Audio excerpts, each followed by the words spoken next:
Tabe. Jumpa lagi dengan saya di Negara Bijaksana, channel yang membahas sebuah persoalan populer di Indonesia secara bijaksana dan dijamin dengan pemikiran terbaru.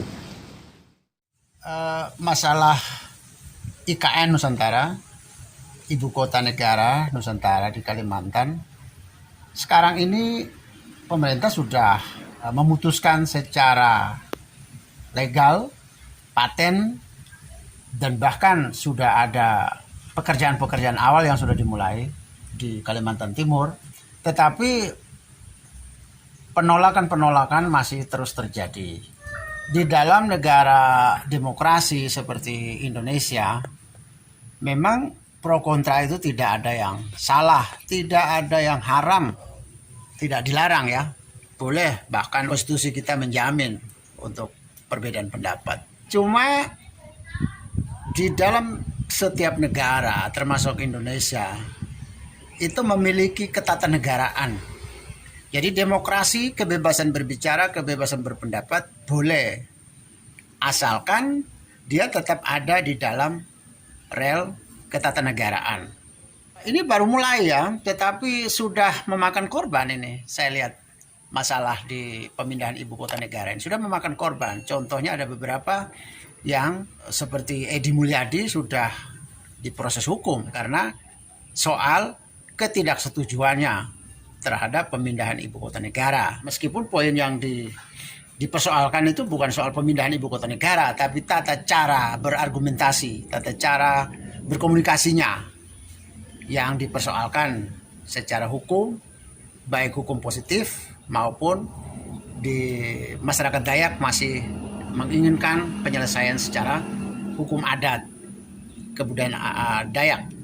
Saya berpikir begini ya, kita ini negara demokrasi, oke, tetapi kita punya ketatanegaraan. Nah, bagaimana cara beraspirasi dalam koridor ketatanegaraan? Negara harus yang sudah tertata dan harus tertata. Jangan karena alasan demokrasi, kebebasan berbicara, terus kita akan mengabaikan ketatanegaraannya. Tidak bisa.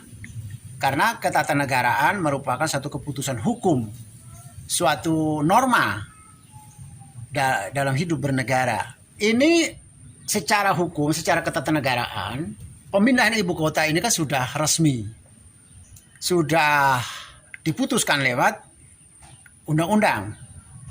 Itu artinya sudah diputuskan oleh DPR sendiri, gedung DPR ya.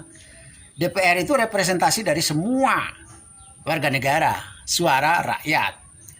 Terlepas dari siapa yang setuju dan siapa yang tidak setuju terhadap pemindahan ibu kota negara, itu tidak jadi soal. Yang paling penting adalah konstitusi kita menjamin keputusan menurut suara terbanyak. Berapapun jumlah anggota DPR, kalau sebagian besarnya menyetujui, ya dalam tata krama berdemokrasi, demokrasi prosedural, keputusan harus menurut suara terbanyak. Tidak ada lagi ada anggota DPR yang berkasak-kusuk untuk menolak, tidak ada lagi. Keputusan yang memindahkan ibu kota negara itu keputusan DPR. Kalau ada anggota DPR yang menolak, ya aneh. Berarti orang itu belum tahu bertata krama dalam dunia demokrasi. Bertata krama dalam ketatanegaraan, dia belum tahu. Kesempatan untuk menolak itu sudah tidak ada dalam ketatanegaraan. Sekarang ini hanya kesempatan untuk berdiskusi, mengkaji agar satu, pemindahan lancar, efektif, efisien. Yang kedua, pemindahan ibu kota tidak menjadi kondisi negara makin buruk. Yang ketiga, pemindahan ibu kota tidak mendatangkan dampak-dampak buruk yang terjadi di Kalimantan sendiri, di daerah yang kita tujukan, maupun di seluruh Indonesia. Masih dalam hak kita untuk menggunakan hak berbicara, hak berpikir, hak berpendapat. Tapi menolak sudah selesai. Di dalam ketatanegaraan kita, penolakan sebuah keputusan yang sudah diputuskan oleh pemerintah maupun oleh DPR masih bisa ditolak sepanjang kita mengajukannya ke MK untuk perubahan undang-undang, perubahan keputusan negara terhadap pemindahan ibu kota. Itu masih bisa. Tapi kalau menolak di luar dinding hukum, di luar meja kursi hakim, ya tidak ada dalam negara demokrasi. Karena sudah ada aturan mainnya. Sekarang ini kita cuma mendiskusikan, ikut membantu diskusi tentang bagaimana pemindahan yang baik. Pemindahan yang sukses, pemindahan yang akan tidak membawa korban, tidak mendatangkan kerugian. Kita hanya bisa berdiskusi. Penolakan masih bisa satu pintu penolakan, yaitu bawalah undang-undang itu ke MK. Kalau MK mencabut undang-undang pemindahan ibu kota negara, ya saya kira semua orang akan dukung. Jokowi sendiri pun saya kira dia juga akan manut. Dia akan patuh kepada aturan negara, ketatanegaraan kita. Dia bahwa menolak di jalanan, berkoar-koar di jalanan, itu tidak dikenal di dalam negara demokrasi yang negaranya tertata.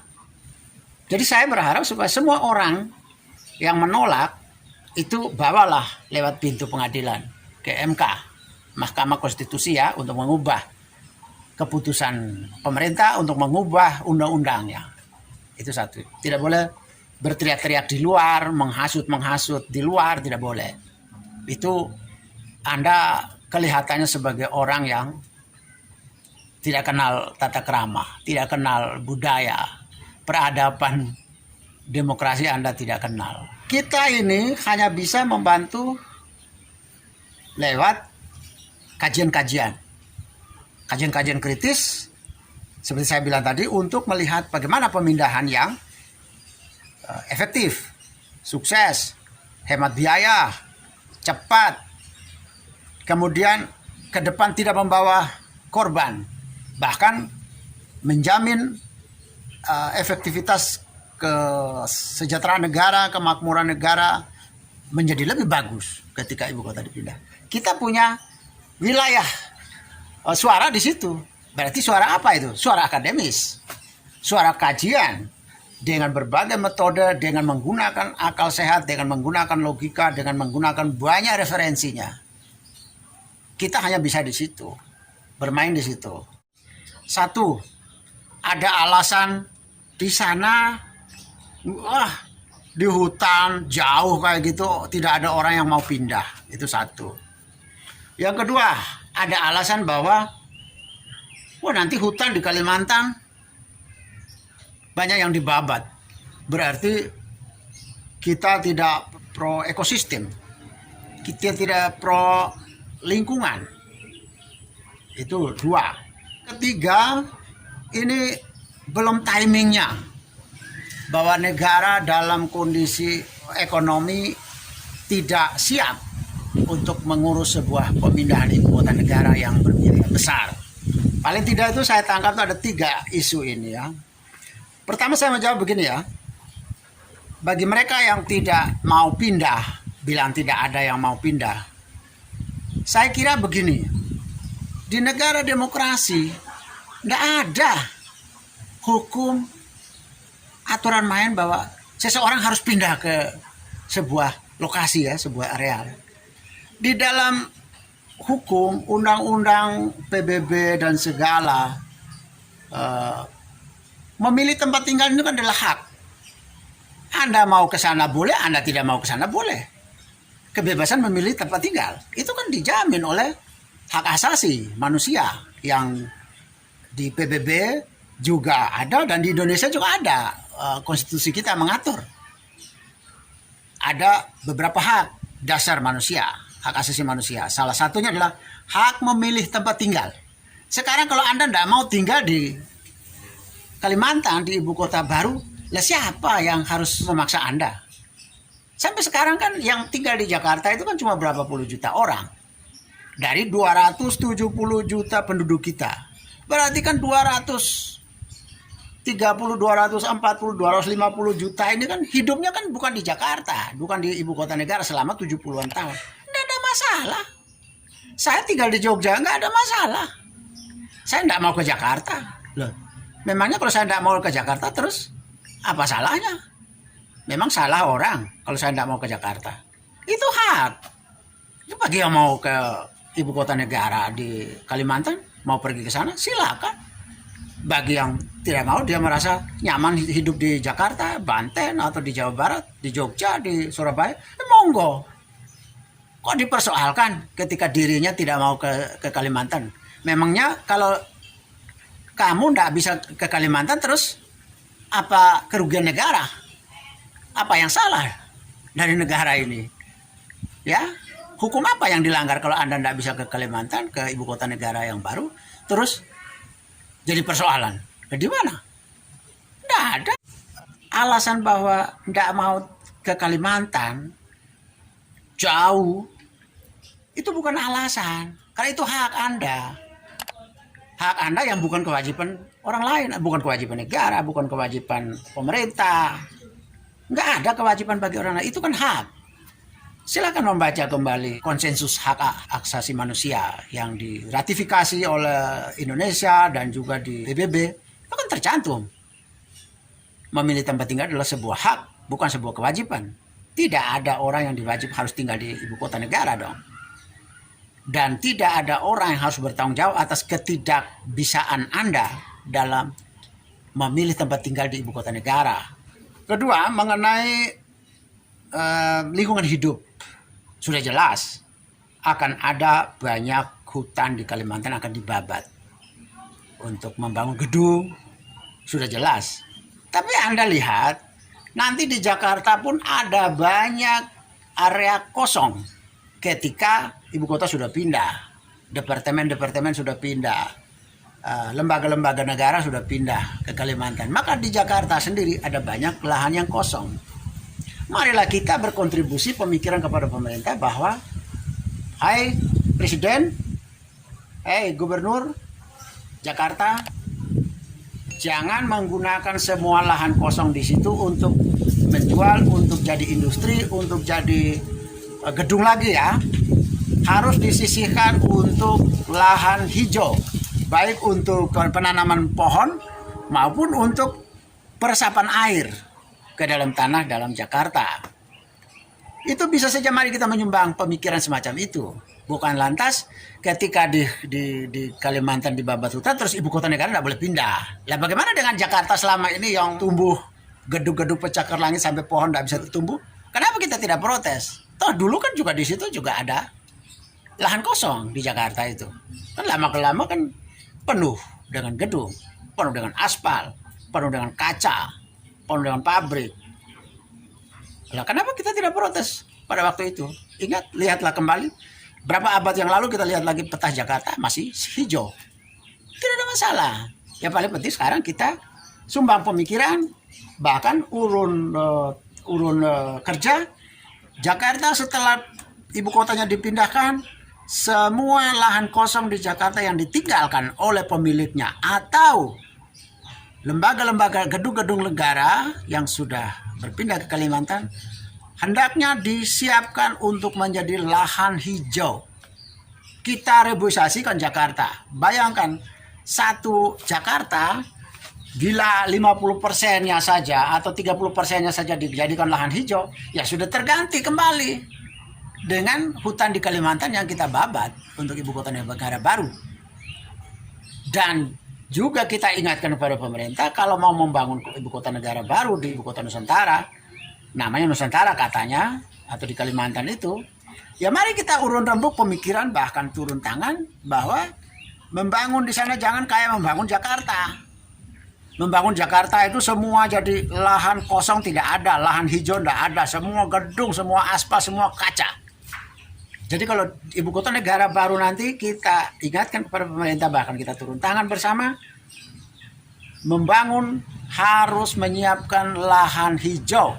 Jangan biarkan ibu kota negara baru itu persis kayak Jakarta lagi, yang sumpek, yang semrawut, yang penuh gedung, yang penuh kaca, yang penuh aspal, penuh industri. Kan tinggal begitu sebenarnya. Jadi kita ingatkan pemerintah dan bahkan kita turun tangan kalau kita punya kemampuan, siapkan ibu kota baru dengan banyak lahan hijau yang disiapkan. dikerjakan, dan Jakarta yang ditinggalkan oleh tanahnya, oleh gedung-gedung lembaga-lembaga negara, kita sisihkan dia sekitar 30 atau 40%, 50% jadi lahan hijau. Jadi secara ekologis, secara ekosistem tidak ada yang rugi. Kan semua tinggal kita bermain di dalam manajemen pembangunan. Bukan sesuatu yang haram kan sebenarnya kalau kita membangun, tetap menyiapkan lahan hijau di Kalimantan dan menata kembali Jakarta yang sudah terlanjur ratusan tahun menjadi kota metropolitan yang sangat sumpek, sangat panas, sangat padat. Ini kita menata kembali. Akhirnya kan sama saja dengan ketika hutan yang dibabat di Kalimantan atau jumlah hutan kita tidak berubah, bisa saja secara matematis. Selama dua hal tadi, membangun Jakarta dengan memprioritaskan ekosistem atau lingkungan hidup dan membangun ibu kota baru di Kalimantan dengan mempersiapkan lahan-lahan hijau secara ekologis, tidak ada masalah. Tapi saya tetap berterima kasih kepada mereka yang beralasan tentang pemusnahan hutan di Kalimantan, karena itu membuat kita menjadi harus berpikir kembali untuk menata dengan lingkungan yang harus kita siapkan secara nasional, baik Jakarta yang ditinggalkan maupun Kalimantan yang akan menjadi ibu kota baru negara kita. Yang berikut masalah kondisi negara, kondisi ekonomi negara. Ya, saya kira pemerintah tentu tahu seperti apa kondisinya. Tetapi yang harus kita ingat, negara ini pemindahan ibu kota ini saya percaya bukan berarti tahun ini pindah semua ini. Saya kira tidak begitu.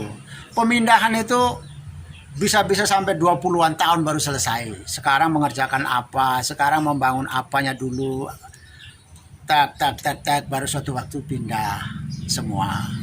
Jadi tidak mungkin pemindahan negara kok kerjakan tahun ini semua kosong dari Jakarta pindah ke Kalimantan, tidak begitu. Saya kira pemerintah pasti akan mengatur schedule kalender pemindahan ibu kota. Jadi pasti berapa puluh tahun lah. Tahun ini bangun ini dulu, tahun ini bangun ini, tahun ini bangun ini, begitu. Saya kira tidak mungkin lah pemerintah. Kalau memang pemerintah Jokowi terus berpikir bahwa kita harus pindah semua gitu, ya marilah kita menyumbang pikiran kepada Pak Jokowi. Bukan berarti tidak boleh pindah ibu kota, tapi marilah kita mengusulkan kepada Pak Jokowi supaya rentang waktu pemindahan ibu kota sebanyak 20 tahun atau 25 tahun. Tahun ini kita bangun ini dulu, tahun ini kita bangun ini dulu, sehingga ada berapa presiden ke depan yang akan bekerja sama, setiap presiden memiliki tanggung jawab di bagian ini, di bagian ini, di bagian ini, sampai mungkin 5 kali presiden lagi baru itu selesai. Saya kira kalau alasan ekonomi negara, ya saya kira itu kan persoalan manajerial. Nggak ada konstitusi, nggak ada hukum dari negara di Indonesia, UUD 45 baik Pancasila dan UUD 45. Nggak ada yang mencantumkan bahwa setiap pemindahan ibu kota negara hanya dalam satu malam. Seperti pembangunan di Prambanan yang cuma dongeng legendanya cuma satu malam. Nggak seperti itu. Mesti akan bertahap. Jokowi kan paling mungkin dia cuma akan membangun beberapa kantor, pemindahan awal hanya beberapa lembaga dulu, lembaga lain masih bertahan di Jakarta. Ya begitu. Jadi kalau alasannya itu kita menyumbang pemikiran, bukan kita terus menghardik pemerintah pikiran jelek, terus merusak negara, lalu kita tolak pemindahan. Ini tidak ada begitu. Kita menyumbang pikiran. Ada hal yang begitu krusial, ada hal yang begitu penting yang harus dibatalkan, ya monggo bawa ke pengadilan. Bawa ke MK semua undang-undang, semua peraturan, semua regulasi negara yang sudah disiapkan dalam pemindahan ibu kota, silakan bawa ke MK. Nanti ada gelar sidang di MK, para hakim yang akan memutuskan. Saya kira Jokowi juga seorang yang patuh kepada tata negara kita. Jadi kalau hakim sudah memutuskan, MK sudah memutuskan untuk tidak boleh, ya pastilah tidak jadi. Tapi kalau Anda berkoar-berkoar di jalan, di luar, itu nggak ada gunanya. Jadi kayak cuma menghasut-hasut masyarakat aja. Lebih berguna kalau Anda bawa ke pengadilan. Ada bagian yang harus dibawa ke pengadilan, ada bagian yang kita menyumbang pemikiran. Itu tadi yang saya bicara tadi adalah itu kan terjadi di negara Indonesia, orang Indonesia. Kalau itu di negara beliau sana, saya pastikan bahwa cara tempuhnya cuma 2. Kalau ada hal yang sangat krusial, yang berbahaya, maka dibawa ke pengadilan. tidak berkor-kor di luar. Tapi kalau di luar dari itu, negara bijaksana hanya bisa menyumbang saran secara akademis, secara ilmiah kepada pemerintah untuk kita benahi dengan tidak mendatangkan kerugian dan hanya mendatangkan efektivitas dan efisiensi. Terima kasih. Jika Anda setuju dengan saya, Anda seide dengan saya, berarti kita berada pada satu perjuangan yang sama, yaitu ingin melihat Indonesia menjadi lebih baik, Indonesia menjadi negara yang bijaksana yang kita impikan. Caranya adalah dengan Anda memberi dukungan dan berpartisipasi dalam channel ini. Subscribe di bawah channel ini, bunyikan lonceng di sampingnya untuk menunjukkan Anda berlangganan secara gratis, dan ada pemberitahuan setiap kali saya mengirim edisi baru. Dan jika Anda setuju dengan ide ini, jangan lupa bagikan ke semua relasi Anda. Terima kasih.